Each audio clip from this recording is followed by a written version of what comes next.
ایک مرتبہ نبی علیہ السلام کے پاس ایک عورت آئی اور کہا، اے اللہ کے نبی، میرا خاوند بات بات پر غصہ کرتا ہے، حتیٰ کہ مارتا بھی ہے۔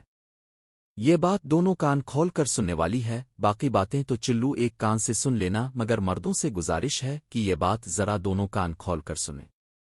بیوی نے آ کر نبی پاک کی محفل میں کہا، اے اللہ کے نبی، میرا خاوند مجھے چھوٹی چھوٹی بات پر جھڑکتا ہے، حتیٰ کہ مجھے مارتا ہے۔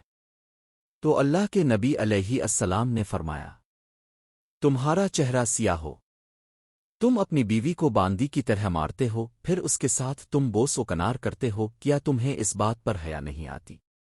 یعنی ایک وقت میں تم اسے اتنا قریب کر رہے ہو، دوسرے وقت میں تم اسے باندی کی طرح مار رہے ہو۔ یہ الفاظ ہمیں پیغام دے رہے ہیں کہ بیوی گھر کی نوکرانی نہیں بلکہ آت ہے۔ ہاں، اگر وہ کوئی کبیرہ گناہ کر بیٹھے اور سمجھانے سے بھی نہ سمجھے تو شریعت نے محدود مارنے کی اجازت دی ہے تاکہ اسے نصیحت ہو سکے۔ مثل مشہور ہے، لاتوں کے بھوت باتوں سے نہیں مانتے۔